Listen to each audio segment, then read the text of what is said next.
Xin chào các bạn đã đến với channel của Nhã Yên. Thì trước khi bắt đầu cho Yên gửi lời chào đến tất cả các bạn. Và nếu như bạn nào chưa biết thì ở channel này các bạn có thể tìm thấy những cái trải bài về tarot của Yên, cũng như là những cái chia sẻ của Yên trên cái hành trình thực hiện luật hấp dẫn, chữa lành nội tâm ở bên trong. Thì với những cái trải bài nó là thông điệp chung cũng như là chia sẻ của Yên thì nó đến từ trải nghiệm cá nhân. Vậy nên nếu các bạn cảm thấy rằng nó không có phù hợp với các bạn, nó không diễn ra trong cuộc sống của các bạn, thì các bạn hãy hiểu đơn giản là đó không phải là thông điệp dành cho bạn ha. Yên rất là mong những cái video khác của Yên hoặc là những cái video sắp tới của Yên sẽ có cái thông điệp mà bạn cần. Và nếu như các bạn muốn liên hệ với Yên thì ở phần mô tả của video bên dưới cái tiêu đề có chữ xem thêm, các bạn bấm vào đó sẽ có một cái link, thì trong đó có đầy đủ thông tin hết ha. Rồi bây giờ thì chúng ta sẽ đến với chọn tụ nha. Trải bài ngày hôm nay là một trải bài về cuộc gặp gỡ đặc biệt nào mà các bạn sẽ có ở trong tháng 6, và đối tượng gặp gỡ đó là ai, cái ý nghĩa của gặp gỡ là như thế nào. Bây giờ Yên sẽ quay để cho các bạn chọn tụ ha. Và nếu như các bạn muốn Yên làm về trải bài gì tiếp theo, chủ đề gì thì các bạn đừng có ngại bình luận ở bên dưới để Yên tổng hợp lại và sẽ làm những cái trải bài phù hợp nha. Ở đây có 3 tụ bài nha. Các bạn hãy nghĩ đến cái chủ đề đó là cuộc gặp gỡ đặc biệt nào ở trong tháng 6, và các bạn hãy chọn cho mình một tụ bài theo thứ tự là 1, 2 và 3 ha. Ok, bây giờ Yên sẽ bắt đầu với tụ bài đầu tiên nha. Xin chào các bạn đã chọn tụ bài đầu tiên để xem là cuộc gặp gỡ nào đặc biệt nào ở trong tháng 6 này nhé.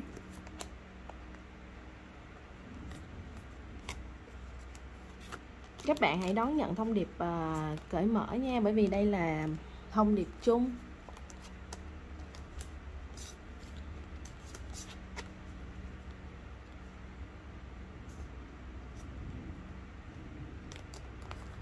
Ok, ở đây thì Yên thấy rằng ở trong cái tháng 6 này các bạn sẽ gặp một cái đối tượng. Yên nghĩ rằng là 1 hoặc 2 đối tượng nha, tại tùy theo cái tình huống của các bạn đi. Thì ở đây là nếu như bạn nào mà đang nếu mà nói về tình cảm thì bạn nào mà hiện tại đã ở trong một cái mối quan hệ tình cảm rồi, thì trong cái tháng 6 này các bạn sẽ gặp thêm một cái đối tượng nữa.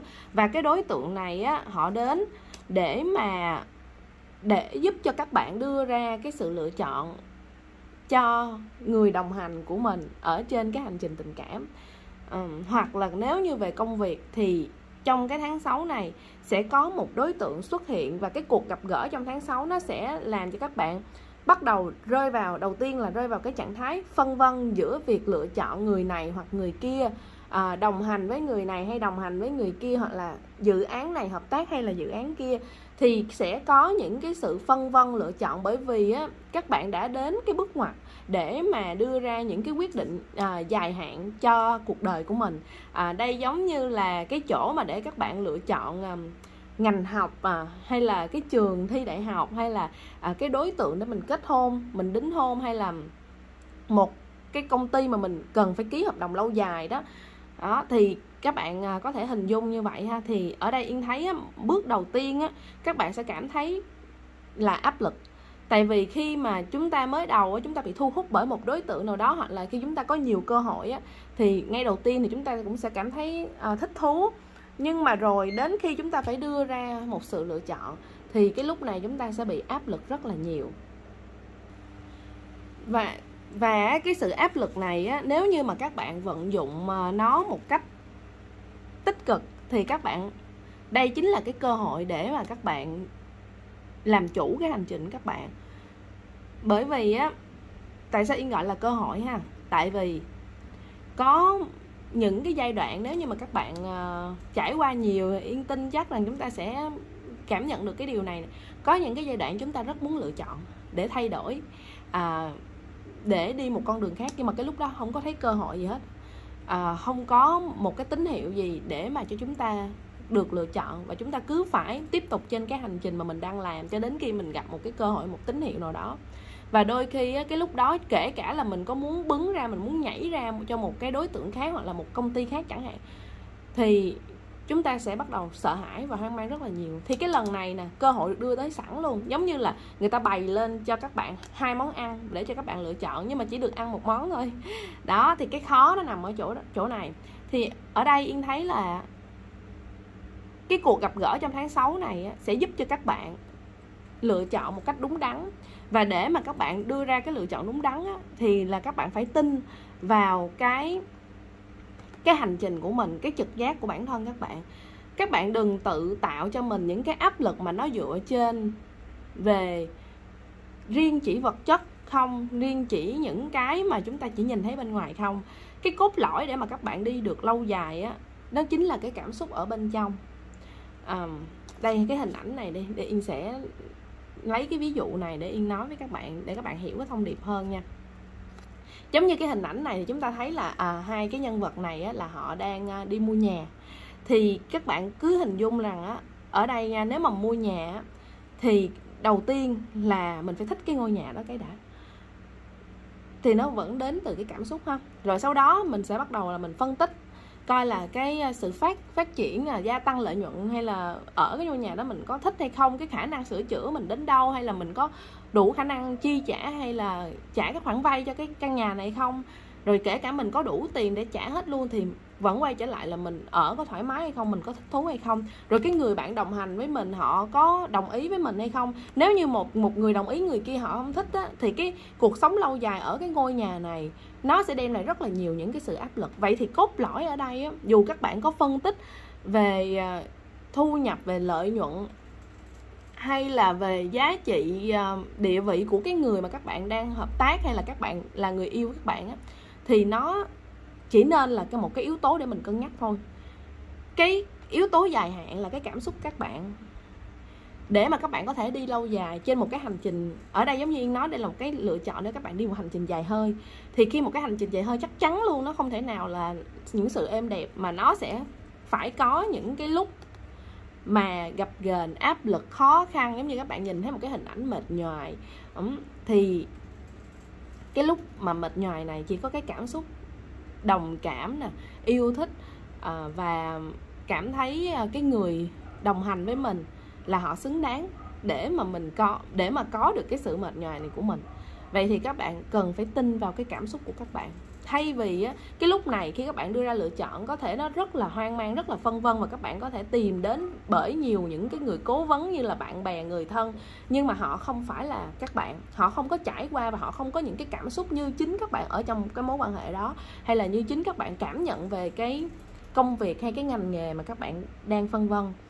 Tại vì đây là một cái trải bài chung và nó khá là rộng, ở trong từ cuộc sống cho đến công việc cho đến đối tượng tình yêu, nên là các bạn hãy chọn lọc lấy cái thông điệp cốt lõi đó ha. Thì cái cuối cùng là các bạn phải tin vào giá trị bản thân các bạn nữa. Khi chúng ta đến có nhiều cơ hội thì cái lúc này có thể trong đó có một cơ hội rất là tốt và chúng ta cảm thấy chúng ta bị thu hút bởi cái cơ hội đó. Ví dụ như công việc thì công việc đem lại một cái thu nhập mà các bạn từng mơ ước và các bạn không nghĩ là mình có được, nhưng mà đổi lại đồng thời nó có thể đòi hỏi những cái khả năng đi kèm. Rồi hoặc là cái đối tượng trong tình cảm thì cái đối tượng này giống như trong mơ các bạn luôn, nhưng mà khi mà các bạn gặp một cái gì đó mà nó hơi choáng ngợp thì các bạn sẽ có cái cảm giác rằng là hơi sợ và mất đi cái sự tự tin vốn có bấy lâu nay. Thì đây là cái lúc để các bạn phải tin vào bản thân các bạn nữa.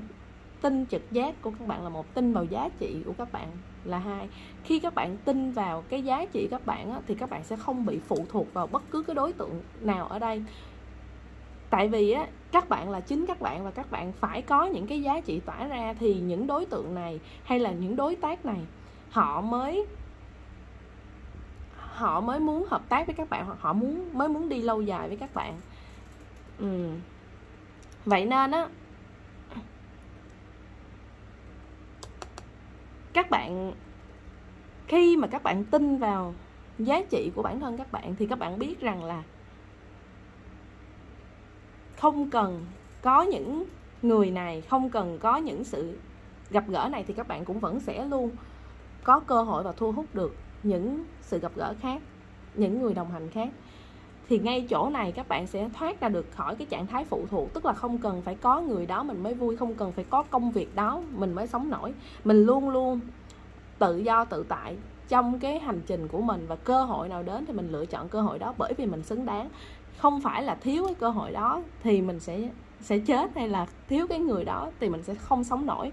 Thì đó là một cái điểm mà Yên thấy là các bạn cần lưu ý. Tại vì sao Yên nói như vậy nha? Tại vì qua những cái lá này ở đây thì Yên cảm nhận được rằng á, cái sự gặp gỡ ở trong cái tháng 6 này, cái đối tượng dù là trong tình cảm hay là đối tượng đem đến cho các bạn cơ hội về công việc á, thì cũng là một cơ hội làm cho các bạn bị choáng ngợp và nó làm đánh mất đi cái sự tự tin của các bạn.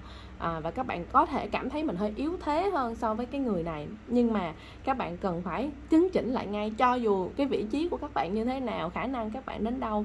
Nếu như mà xét về xã hội chung, có thể người ta nhìn thấy các bạn không bằng cái người gặp gỡ này, hay là không xứng đáng với cái vị trí này, nhưng các bạn hãy cứ đặt câu hỏi là xem, nếu như không xứng đáng, không tương xứng thì tại sao những cái người này họ lại tìm đến các bạn, hay là họ lại muốn đồng hành với các bạn. Vậy nên các bạn phải lấy lại được cái sức mạnh của bản thân mình, và hãy tin vào sự ủng hộ của vũ trụ. Và sự ủng hộ của vũ trụ ở đây á, không có cái gì khác hơn ngoài những cái cảm xúc tích cực của các bạn, ngoài cái góc nhìn của các bạn. Thì khi các bạn tin vào cái cảm xúc của mình và luôn chuyển hóa nó thành những cái góc nhìn tích cực á, thì lúc đó nó vô tình nó tạo ra những cái liên kết chất lượng xung quanh các bạn. Đó là cái chuyện hết sức là hiển nhiên luôn.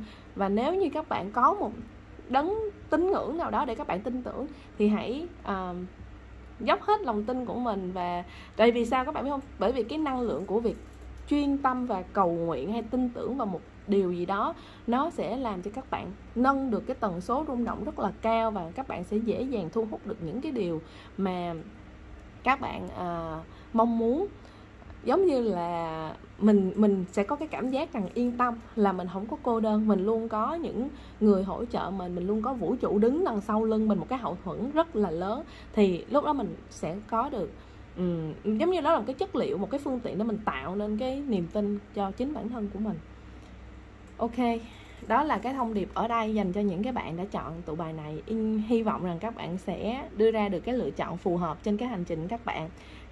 Và nhiều khi các bạn nha còn cảm thấy rằng là mình hơi liều lĩnh, mình hơi sợ hãi, nhưng mọi thứ cái sự mà sợ hãi để mà đi can đảm vượt qua sự sợ hãi và đi tiếp á, thì biết đâu nó sẽ mở ra cho các bạn rất là nhiều những cái điều tuyệt vời ở phía trước. Thì ok, các bạn hãy lắng nghe trực giác của các bạn, sự mách bảo bên trong, tin vào giá trị của bản thân mình để đưa ra những cái lựa chọn phù hợp ha. Yên rất là muốn được nghe câu chuyện các bạn cũng như cảm nhận các bạn về cái trải bài này. Hãy bình luận ở bên dưới cho Yên đọc với nhé. Còn bây giờ Yên sẽ chuyển qua tụ bài tiếp theo. Xin chào các bạn đã chọn cái tụ bài số 2 nha, để xem là cái cuộc gặp gỡ đặc biệt nào ở trong tháng 6 này nhé. Các bạn đón nhận thông điệp một cách cởi mở nha. Yes.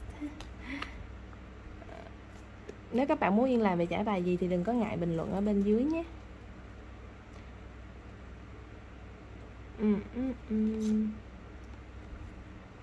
Wow. Ở đây Yên thấy rằng trong cái tụ bài này nha, thì Yên thấy các bạn trong tụ bài số 2 có cái khuynh hướng thiên về tâm linh rất là nhiều. Dù các bạn ở cái lĩnh vực tôn giáo nào hay là các bạn thực hành tâm linh ra làm sao, thì các bạn ít nhất cũng có một cái khoảng thời gian thực hành tâm linh rồi, và các bạn luôn lắng nghe nội tâm của mình. Tuy nhiên trong cái khoảng thời gian tháng 6, từ đầu tháng 6 cho đến giờ nha, thì có lẽ là nó có nhiều những tình huống khiến cho các bạn lo lắng và bối rối nè, rối bời luôn, làm cho các bạn kể cả là khó chịu và thất vọng. Có nhiều cái nỗi sợ xuất hiện ở đây. Thì Yên nghĩ rằng là trong cái sự gặp gỡ đặc biệt ở trong tháng 6 này á, nó là những đối tượng mà đem đến cho các bạn những tình huống làm cho các bạn lo lắng. Nghe này có vẻ không có happy lắm phải không? Nhưng mà thật ra không phải đâu. Ở đây á, dù rằng các bạn gặp ai ở trong bất cứ lĩnh vực nào, từ tình cảm cho đến công việc, cuộc sống, thì cái sự lo lắng, cái sự hoang mang mà cái tình huống của đối tượng này tạo ra, có thể là thông qua câu chuyện về họ, các bạn nghe, các bạn có thể so sánh, thấy cuộc sống họ vậy, mình không bằng, rồi bắt đầu mình lớn tuổi hay gì đó, rồi mình sợ hãi, mình rối bời cũng có. Hoặc là trong tháng 6 này á, còn có một cái sự gặp gỡ mà ở đây Yên thấy rằng nó cũng giống như cái thành tựu, một cái trái ngọt của các bạn nữa. Nhưng mà cái trái ngọt này lại làm cho các bạn lo lắng. Ví dụ nha, ví dụ như là có một người nào đó họ đem đến cho các bạn một cái hợp đồng rất là lớn, hoặc là họ tặng cho các bạn một món quà để thể hiện tình cảm rất là to. Thì vì cái món quà này, hay vì cái sự thụ hưởng này, cái trái ngọt này á, nó lớn, nên nó làm cho các bạn lo lắng rằng là, tại vì sao? Tại vì á, có thể các bạn thực hành theo con đường tâm linh, và các bạn biết rằng mọi thứ nó là nhân quả, hay là các bạn tích lũy cái phước đức của mình chẳng hạn. Thì bây giờ các bạn thấy trời ơi, mình đang giống như là nhận cái này thì có bị mất cái phước của mình hay không, có bị hao mòn đi cái sự tích lũy về phước đức của mình hay không, kiểu vậy. Hoặc là ví dụ như các bạn có một cái khoản tiền kiếm được cũng rất là lớn hoặc kha khá, thì trong tháng 6 này có một cái sự gặp gỡ ở đó để mà các bạn có thể là gặp gỡ đây là một cái người bán hàng nha, hoặc là một đối tượng ở đó, và làm cho các bạn xuống tiền để mua một món quà cho bản thân mình. Thì lúc này các bạn cảm thấy trời ơi, mình có đang tiêu xài quá hay không? Thì ở đây Yên thấy có một cái cảm giác phân vân rối bời bởi một sự thụ hưởng nào đó, bởi cái việc là có một cái thành quả to. Thí dụ thường á, người khác người ta có thành quả to hay người ta làm gì người ta sẽ cảm thấy rất là vui sướng, nhưng mà các bạn á, lại có một cái sự lo lắng rối bời. Tại vì sao? Tại vì ở đây là các bạn có thể là các bạn thực hành theo cái con đường giống như nãy nói, con đường tâm linh, thì các bạn muốn cái gì đó nó tối giản, một cái gì đó đơn giản, nhưng mà đôi khi mình vẫn quay lại những cái tập quán cũ, hoặc là mình vẫn muốn có một chút hưởng thụ trong cái cuộc sống mình, thì nó đối lập lại với những cái gì mình đã đi theo đó, kiểu vậy. Thì nó làm cho các bạn thấy rằng là không biết mình có đi sai hay không. Thì ngay cái chỗ này nha, Yên thấy là thứ nhất, nếu như những nãy giờ những cái gì mà trong giải bài này nói, bởi vì có thể cái tụ bài này nó kén người nghe, không có phải là số đông đó, thì nếu như bạn nào mà tương ứng thì ở đây Yên thấy là đã đến cái khoảng thời gian mà các bạn nên quay về để mà thiền định nè, để mà tĩnh tâm, lắng lòng lại, để làm cho mình bình tâm lại, mình nhìn mọi thứ nó rất là bình thường. Bởi vì cái việc nào nó đến, nhân duyên nào, cơ hội sự gặp gỡ nào đến, đưa đến cho mình một cái điều gì đó và khiến cho mình rối bời, tức là lúc này cái tâm mình nó đã bị động rồi và mình cần phải tỉnh lại. Thì khi mình tỉnh lại, mình thấy rằng là mọi thứ quyết định thì nó cũng đã quyết định, xảy ra thì nó cũng đã xảy ra. Và nếu mình cứ chạy theo cái sự rối bời đó thì nó có chăng là nó có bị uổng phí, mất cái khoảng thời gian bấy lâu nay mình thực hành để tìm lại sự bình yên ở bên trong hay không. Chính mình đang phải đối diện trước một cái tình huống, một cái ngoại cảnh nào đó để làm gì? Để giống như một bài kiểm tra cho cái sự trưởng thành của các bạn trong tâm linh vậy á. Các bạn đã thật sự bình lặng được trước mọi tình huống hay chưa? Và các bạn đã có thể tự do tự tại trước những cái quyết định của mình hay chưa? Vậy thì nếu ở đây nó xuất hiện những cái sự rối bời này á, nó có thể xung đột rất nhiều trên cái hành trình của các bạn bấy lâu nay, thì đây đã đến cái lúc mà các bạn quay trở lại để thực hành tiếp tục nữa, để tinh tấn hơn, để mà mình nhận ra có nhiều những thứ mình nên cải thiện như thế nào, mình nên thay đổi ra làm sao. Và cái việc mà Yên thấy cái sự cái việc mà có cái trái ngọt hay có một cái thành quả nào đó, thì nếu như các bạn đã tin vào nhân quả, hay các bạn đã tin vào cái con đường này, thì các bạn biết rằng là ok, đó cũng chính là cái nhân mà các bạn đã gieo thôi, và cái trái ngọt là một cái thành quả dành cho các bạn.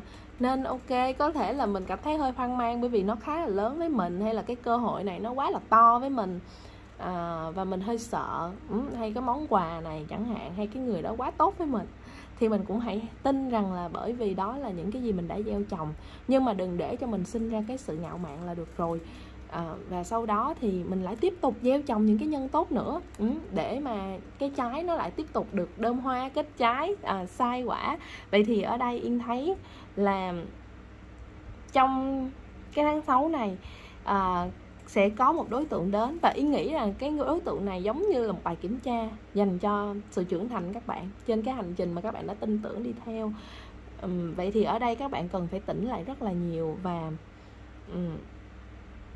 tin vào sự thực hành của mình, cũng như là không ngừng quán chiếu lại cái nội tâm của mình để mà điều chỉnh những cái cảm xúc, kể cả là tiêu cực, tích cực hay là sân si ngạo mạn gì đấy, hay kể cả cái tham của mình, và mình tinh chỉnh nó trở về cái mức cân bằng. Thì ok, mọi thứ chúng ta đều có thể bắt đầu ngay từ chính cái giây phút này, hiện tại. Còn nếu như các bạn cứ mãi đắm chìm vào những cái gì mà các bạn đã quyết định, những cái gì mà các bạn đã lựa chọn á, để mà hoang mang, để mà lo lắng á, thì đôi khi là các bạn sẽ đắm chìm nó lâu quá và quên mất đi những cái sự thực hành của mình, hoặc là mình không có tĩnh tâm được để mình quay trở lại tiếp cái việc là kể cả là tu tập hay là tìm hiểu về tâm linh. Thì các bạn tự nhiên bị đến đó là mình bị fail rồi đó coi như là mình bị rớt rồi đó. Thì bây giờ phải tỉnh lại để mà quay trở lại với những cái gì mà các bạn đã thực hành trước giờ, quay trở lại cái cuộc sống bình thường của các bạn. Đừng có để cho cái tâm bấn loạn, rối loạn này nó đẩy các bạn đi xa quá mọi thứ. Khi các bạn nhận ra, các bạn tỉnh ra ngay chỗ đó là các bạn biết rằng là ok, mình cứ đắm chìm với nó cũng chẳng giải quyết được gì, thì thôi bây giờ mình hãy làm tiếp những cái gì nó tốt để mà mình gieo những cái trái ngọt, những cái quả ngọt ở tiếp sau này. Còn những cái gì mình đã quyết định, mình cải sửa, mình thay đổi để cho cái tâm mình bình yên rồi mình đi tiếp. Nên khi mà các bạn nhận ra như vậy á, thì Yên nghĩ rằng là các bạn sẽ lấy lại được cái sức mạnh bấy lâu nay của các bạn, và cuộc sống các bạn nó lại bình yên, lại nhẹ nhàng và tự do tự tại như trước giờ các bạn đã từng. Ok. Và cuộc sống thì đôi khi chúng ta cũng nên có những sự tự thưởng cho mình một chút cũng không sao hết. Là những cái gì các bạn nhận được, đừng để cho mình cảm thấy rằng là mình có cái sự ngạo mạn ở đây, mình coi nó như hiển nhiên, thì nó vẫn ok thôi à. Mình thấy rằng đó, mình biết ơn cái điều đó, mình biết ơn người đó, hay là mình biết ơn cơ hội này. Và mình cũng biết rằng là bởi vì mình có sự nỗ lực, có sự cố gắng trước đó, mình gieo trồng những cái hạt giống như vậy, nên bây giờ mình có những cái trái này. Nhưng không có phải vì như thế mà mình ngừng luôn, thì lúc đó không có cái trái nào tiếp theo nữa, cũng không có cái thành quả nào tiếp theo nữa, nếu như mà mình bỏ luôn cái con đường này. Và nếu ngay chỗ này mà mình bấn loạn thì coi như là mình phá bỏ hết tất cả cái hành trình mà mình đã nỗ lực trong suốt cái khoảng thời gian qua, từ chữa lành nội tâm cho đến quay về bên trong, cho đến đạt được cái sự tĩnh lặng, rồi lại bắt đầu có bài kiểm tra tới rồi mình rối loạn, rồi mình bỏ cuộc sao? Ok. Đó là cái thông điệp ở đây dành cho các bạn. Yên nghĩ là sự gặp gỡ ở đây thì nó giống như là một bài kiểm tra vũ trụ gửi đến cho các bạn một cái đối tượng nào đó, các bạn gặp và họ đưa cái bài kiểm tra đến bằng một món quà khá là to. Và món quà đó thì tùy theo trong cái hoàn cảnh các bạn, về công việc hay tình cảm hay cuộc sống.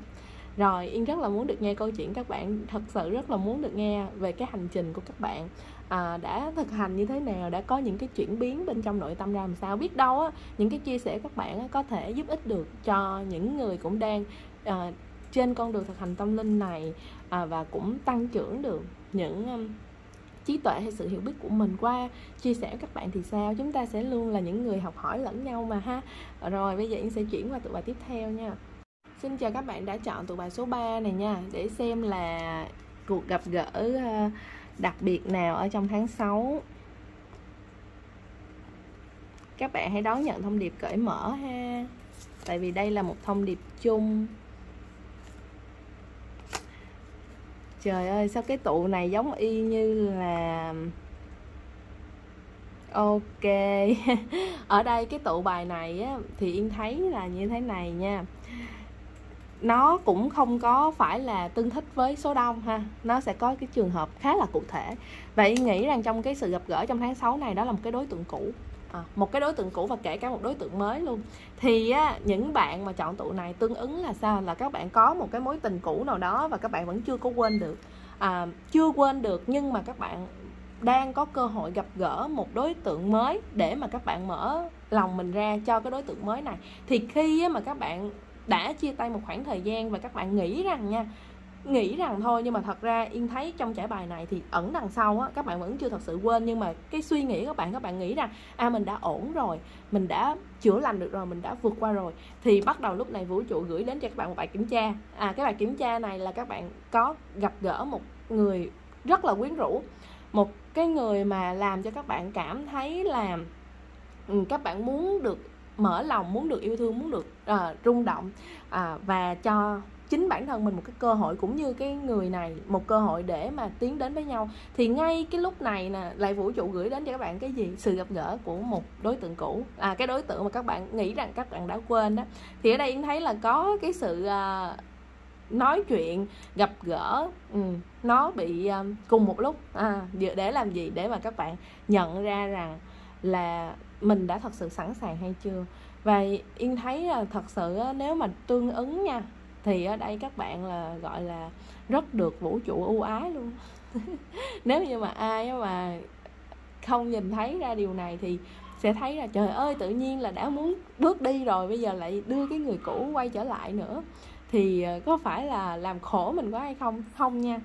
Tại vì ở đây á, do các bạn, giống như lúc đầu Yên nói á, các bạn nghĩ rằng các bạn đã ổn, nhưng mà ẩn bên trong á, thì nó vẫn còn có đôi chút nào đó các bạn nhớ về cái người cũ này, hoặc là các bạn vẫn còn cái sự phân vân lấn cấn là mình có còn cơ hội quay lại với cái người cũ này không, mình vẫn còn có cái chút tình cảm nào đó. Thì bây giờ vũ trụ phải rất là ưu ái mới gửi cho các bạn cơ hội để mà các bạn lắng lòng lại và các bạn đưa ra cái sự lựa chọn đúng đắn. Khi mà các bạn chưa thật sự sẵn sàng để cho một mối quan hệ mới, mà bởi vì là các bạn có thể đưa ra cái sự lựa chọn sai lầm do cái cô đơn một khoảng thời gian, và mình phải tránh hết khả năng rằng là mình không để bất cứ ai trở thành một cái người thế chỗ cho sự trống trải của mình. Thì vũ trụ gửi người cũ này đến để các bạn quay về lại, đối chiếu lại rằng là các bạn thật sự đã sẵn sàng hay chưa. Và ở đây Yên thấy rằng á, cái câu trả lời á, nó nằm ở các bạn. Và khi các bạn trả lời được chính xác cái cảm xúc của lòng mình á, thì các bạn thật sự mở ra cho cái hành trình các bạn một cái chương mới cực kỳ. Tại vì sao? Thứ nhất, nếu như mà bạn nào trường hợp là các bạn tỉnh lại nha, các bạn tĩnh lặng lại và mình suy xét coi là mình sẵn sàng cho cái người mới này chưa. Ở đây Yên thấy cái người mới này khá là tốt, lãng mạn, dễ thương, có nhiều tiềm năng để phát triển trong cái chuyện tình cảm phía trước. Thì ở đây nếu như mà các bạn có sự rung động là hết sức là bình thường. Nhưng nếu như các bạn vẫn còn những vết thương, những điều mà chưa quên ở người cũ, các bạn phải quán triệt rõ ràng với chính bản thân các bạn về cái cảm xúc đó. Hãy đừng để cho mình đưa ra một cái quyết định để mà sau này á, cái sự kết nối với một cái người tuyệt vời này mình cũng sẽ bị mất đi, và mình sẽ có những cái nhìn không thiện cảm. Bởi vì mình đang gây một cái sự tổn thương cho người ta khi mà mình coi người ta là một người thế vào chỗ cô đơn của mình. Rồi nếu như ở đây mà các bạn thấy là các bạn vẫn còn cái cảm xúc với cái đối tượng cũ á, thì các bạn nhận ra rằng là mình phải chữa lành tiếp tục. Mình chưa thật sự ổn, và có những cái chuyện gì mình có cơ hội để mình thẳng thắn mình trao đổi, để mà mình thay đổi cái nội tâm của mình. Thì ngay chỗ này các bạn chịu đối diện, chịu nhìn nhận và quay về với cái cảm xúc để chữa lành đó, thì các bạn đã phải mở ra một cái chương mới rồi chưa?